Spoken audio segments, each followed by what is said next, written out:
देखिए, गुरदासपुर में मेरा आना पंजाब में दूसरी बार हुआ है, जिसमें गुरदासपुर में आज आया हूँ। और खास तौर से बाढ़ग्रस्त क्षेत्र और बाढ़ से पीड़ित जो ऐसे परिवार हैं, किसान परिवार हो या अन्य, उनको साथ बातचीत करके और क्या स्थिति उनकी है और अब तक का मूल्यांकन की स्थिति क्या है और उनके नुकसान का जायजा भी लेने, मौके पर देखने के लिए भी मैं इससे पहले लुधियाना गया था।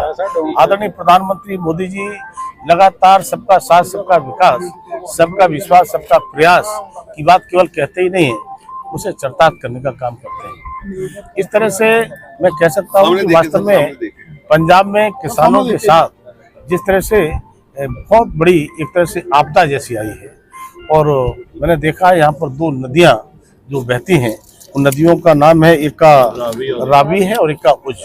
तो दोनों नदियों का जो पानी एक साथ बनता है, अगर सच में इन नदियों के पानी बरसात आने से पहले इनकी ठीक प्रकार से बांध बने होते, इनकी मरम्मत हुई होती, इनकी सफाई हुई होती, तो शायद आज जो विकराल रूप देखने को मिला है, ये रूप देखने को नहीं मिलता।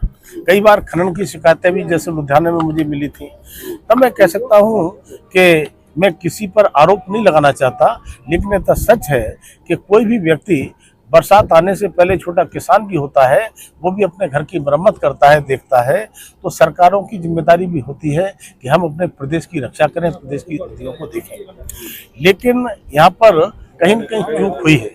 और चूक होने का कारण हुआ है कि किसान बहुत बड़ी तादाद में, पूरे पंजाब का जो आंकड़ा आया है, लगभग 4 लाख एकड़ भूमि या तो कट गई है या पानी भर के उसका पूरा नुकसान हुआ है। 35,000 एकड़ के आसपास इसी क्षेत्र में फसल नष्ट हुई है।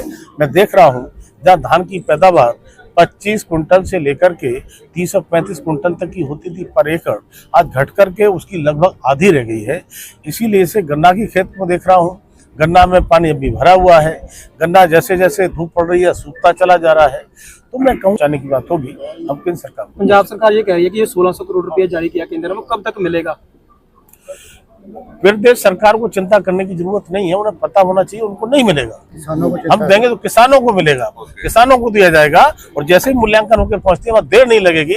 1600 करोड़ हम वो भी देंगे और मूल्यांकन के बाद में जितनी आवश्यकता पड़ेगी वो भी देंगे। आपको लगता है कि जांच होनी चाहिए, इसका जिम्मेदार कौन है? बाढ़ का अगर अधिकारी है? बिल्कुल जांच होना चाहिए। मैंने तो लुधियाना में भी देखा था, लुधियाना में सतलुज नदी है, वहां पर एक जो जल संसाधन मंत्री हैं, उनके भाई ही वहां पर खनन कराते थे। वहां के लोगों ने विरोध किया और विरोध करते करते धरने पर बैठे, इसके बाद में भी नहीं माने और उस जगह पर 340 एकड़ का कटान हुआ है, जिसमें पूरा पॉपुलर का पेड़ भी बह के चला गया है।